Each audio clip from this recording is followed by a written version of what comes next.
नमस्कार जय जगन्नाथ ओडिशा किचन को आपण मानको बहुत बहुत स्वागत।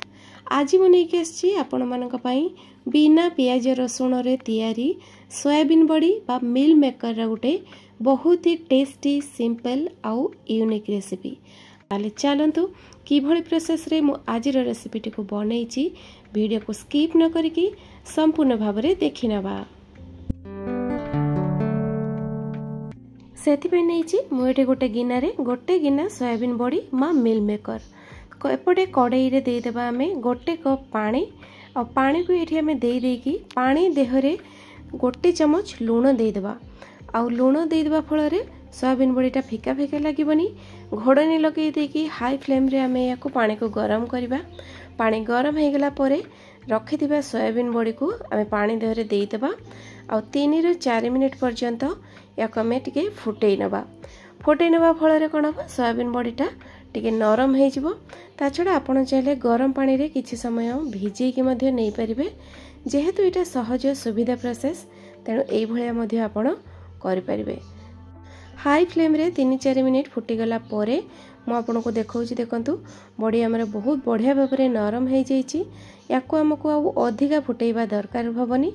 एबे हमें याको गोटे स्ट्रेनर साहाय्य रे सोयाबीन बड़ी सब को बाहर कर नबा आ बाहर करने की तापरे अल्प टिके ठंडा पानी देकी धोई नबा। धोई साला परे याको साइड रे रखिबा।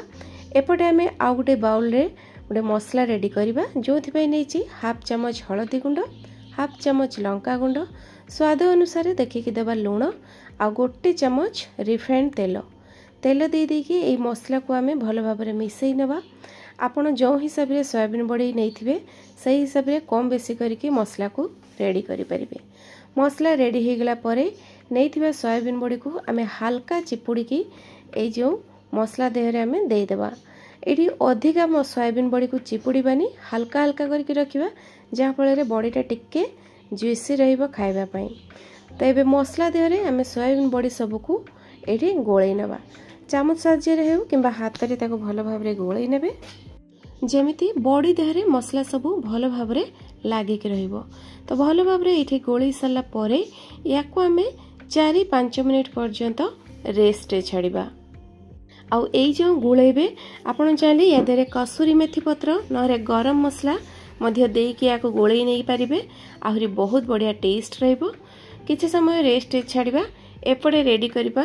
देखंतु नैछि मो गोटे कैप्सिकम आ 2टा टमाटो।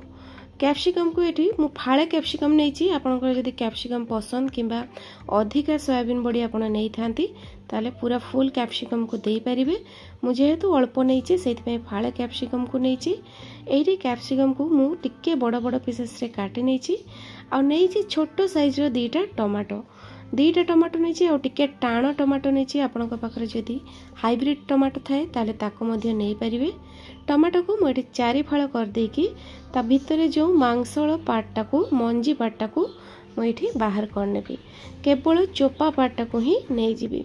ए मंजी सब रहिले कोन हो ना टमाटो देहरो पानी रिलीज हबो आ जल्दी मौली जिवो टमाटोटा।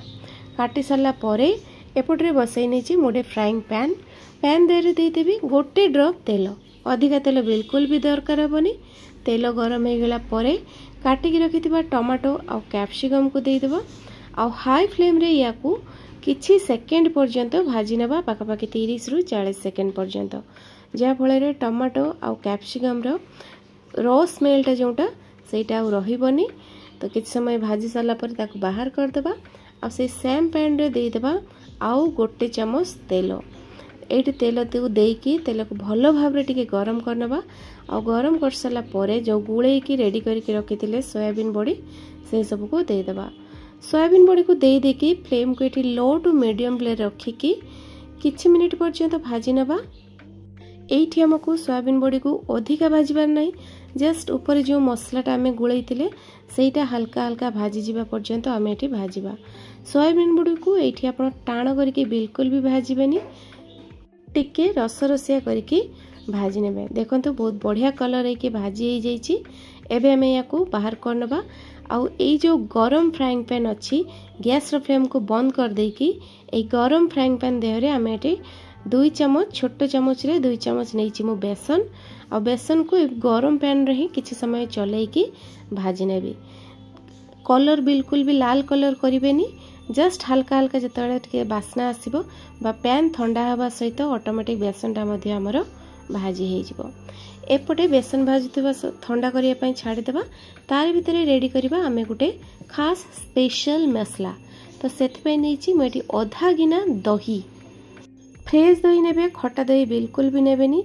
दही गुटी भलो भाबरे गोळेई देकी ता देहरे देई देबा एठी आधा चम्मच जीरा गुंड, आधा चम्मच दे देबा धनिया गुंड, आधा चम्मच नले गोटे चम्मच दे देबा काश्मीरी लंका गुंड कलर पई, गोटे चम्मच नउची गरम मसला गुंड। जेहेतु दही रो रेसिपी, दही जेहेतु दउचे तेनो कसुरी मेथी टिके देबे, बहुत बढ़िया बास्ना आसीबो। एबे हमें सबा लास्ट रे स्वाद देखिकी दे देबा लूण। लूण दे देकी ताको व्हिस्कर साहाय्य भलो भाबरे आउ टिके मिसई नेबा। दही सहित भलो भाबरे मिसी गला परे लास्ट रे हमें आधा चम्मच हळदी गुंड आ जो भजी की रखिथिबा बेसन को दे देकी हमें याको आउ थरे भलो भाबरे मिसई नेबा। एई बेसन मिसिबा फल रे आ मसला मिसिबा फल रे दहीटा हमर जल्दी फाटिबनी, भलो भाबरे मसलाटा कसी हे जिवो। दही को भलो भाबरे मिसई साला परे एपटरे बसई नेची मोटे कड़ाई। कड़ाई देहरे दे देबी गोटे चम्मच तेल। अधिका बिल्कुल भी तेल दरकार हबनी, काइना आमे जेहेतु दही देबा मसला को कसिबा, तेणु दही देहरु तेल रिलीज हबो। तेल गरम हो गला परे गोटे तेज पत्र दबा, अल्प टिके दालचीनी, गोटे चम्मच गोटा जीरा, 2-3टा कंचा लंका आउ गोटे इंच रो छेचा हेतिबा अदा एतक देकी मसला को आमे हल्का टिके भाजी नबा। अधिका भाजीबानी नहले अदार रस बास्नाटा आउ रहिबनी। भाजी सारा परे रेडी करथिबा दही मसला को आमे देई दबा आउ गिना धोईकी अल्प टिके पानी मध्य देई दबा। देई देकी फ्लेम को इठी लो टू मीडियम रे रखिकी आमे ए मसला को टिके कसी नबा। बेसन पड़िची तेणु बहुत जल्दी मसलाटा आमर गाढ़ ही आसीबो, किंतु कंटिन्यूअसली आमे याको चले चलिबा, बिल्कुल भी अटकिबानी, नहले आमे जो दही देइचे आ बेसन देइचे ना सेटा छिटिकिबो। तेणु कंटिन्यूअसली चले चलिबा तेलटा ऑयल रिलीज होला पर्यंत। एठी देखि पारथबे 3-4 मिनिट परे बढ़िया भाबरे मसलाटा कसी हो जाइची, ऑयल मध्य रिलीज हो जाइची। एई स्टेज रे दबा आमे गोटे गिना पानी। गोटे गिना सोयाबीन बड़ी नैतिले गोटे गिना पानी दबा। पूरा परफेक्ट मेजरमेंट रहिबो, बहळ मध्य अधिका पानी हबनी किंबा अधिका सुखी जीवनी तरकारी। तो पानीटा किछि समय फुटी गला परे भाजी के रखिथिबा सोयाबीन बड़ी को आमे देई देबा।